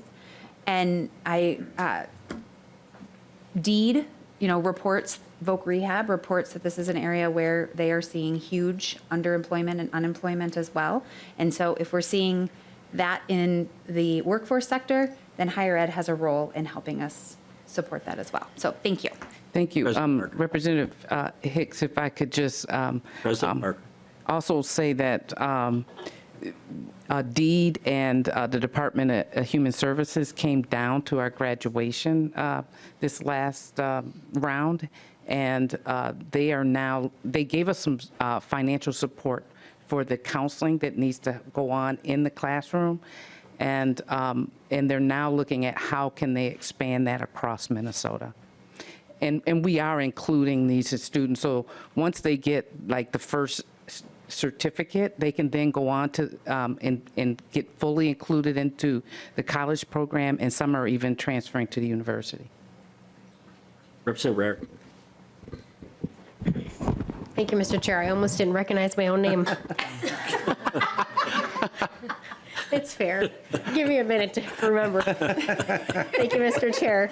I have 3 questions, so I'm just going to, would you like me to ask them? We've got all? a hard stop at 3. Yeah, I get so. that. They're really simple. They're not complex and long and detailed like these folks over here. Okay, Representative. I've been here a while, Mr. Chair. Thank you. So the first question is, you've talked a lot about industry partners. Can you talk more globally, like all of your students across the entire system, how you actually connect them to getting a job, whether it's in manufacturing or hospital or clinics or, whatever it is? Do you have an overall global plan as opposed to each individual college have little programs and they connect their welding program to that particular industry? But hopefully you have a big global plan. Chancellor Olson. Representative Chair Pawlowski, Representative Rarick, it's a mix and match. The campuses have their own initiatives. There are some statewide things. We talked about some of them already, CHIPS and MedTech and stuff. So it's a mix and match. And when we perhaps have a time for a deeper dive on that question, we'd be delighted to share that with you. Representative Rarick. Thank you, Mr. Chair. I just think that's one of the most important things. And we had the University of Minnesota here last week, and unfortunately, they don't do a great job, even though they seem like they would. And I was hoping that the Min-State system would do a much better job at connecting the students and the graduates with industry. Second question I have is specifically about St. Cloud State. It was over 3,000 students that you had dropped from about 10,000 to around 7. And I'm just wondering, it is so out of step with any other university. It's so out of step with any of the technical community colleges. What happened there, and what are you doing to remedy it? Chancellor Olson. Chair Pawlowski and Representative Rarick, that probably isn't a question that we can answer easily in the couple of minutes we have left. St. Cloud State has experienced much greater enrollment losses than any one of our institutions. Some of those, the seeds of that go back even 20 years ago, the origins of that, and we'd be happy to get you more details about that when we have more time. Representative Rarick. Thank you, Mr. Chair. I guess in light of that, too, I know that a big dollar amount, $9 million, I think it was, went to St. Cloud State to backfill their budget. out of the 50 million that we gave you specifically for kind of that backfilling. And so my concern is that it's a Band-Aid, not a solution, and we can have longer conversations about that. But St. Cloud State obviously has significant issues. They've had significant issues. We can talk about that at another time, but right-sizing it might be the only option if there is no saving what's happening there. The last question I have is about anti-Semitism, and we've seen a rise of it across all of our campuses across the state of Minnesota and frankly across the world. And I'm wondering specifically in your campuses, have you seen it also a rise of anti-Semitism, and do you have Jewish students that have been in fear? Chancellor Olson. Chair Pawlowski, Representative Rarick, we're monitoring this very closely. I've checked in with our campus diversity officers through our Vice Chancellor for Diversity on a every other day basis. So far, we haven't had any significant reports of anti-Semitism or Islamophobia in the wake of what we're seeing on some other campuses. So far, we've been in a little bit of a protective bubble, but our teams are ready to respond if we start to see upticks in campus hatred. And Chair Pawlowski, with the time being short, and may I respond to a question that Representative Noor asked before he left? Quickly. We are very involved with CHIPS. We're very involved with MedTech. Chair Pawlowski, in response to something you asked earlier, I don't know what the regent threshold is, but we actually have 5 trustees here, not just the 4 you see. Trustee Dawn Erlinson is powering through the pain of her recent knee surgery, and she is with us online, so I don't know if 5 puts us at parity with the regents or if we're still behind, but we're there. And lastly, I'd love to give an invitation to all of you to the legislative breakfasts that'll start when the session begins. We did that. You might remember, some of you came to these last year. They're at St. Paul College. We give you breakfast. We bring in industry leaders to be in conversation with you about how we can serve Minnesota better. So here's a preliminary invitation to all of you to join us for those. Chancellor, I want to thank you and the system for providing us with all of this. I want the members to save this, and I encourage the members, if you have any of these institutions near or in your districts, you take this and you visit the institutions and be briefed institution by institution. Particularly Attachment 9, which was brought up about this one-time money that's being used on the campus-by-campus running deficits. Secondly, I want to thank the 2-year faculty for being here today. It's very nice to have an audience in-house.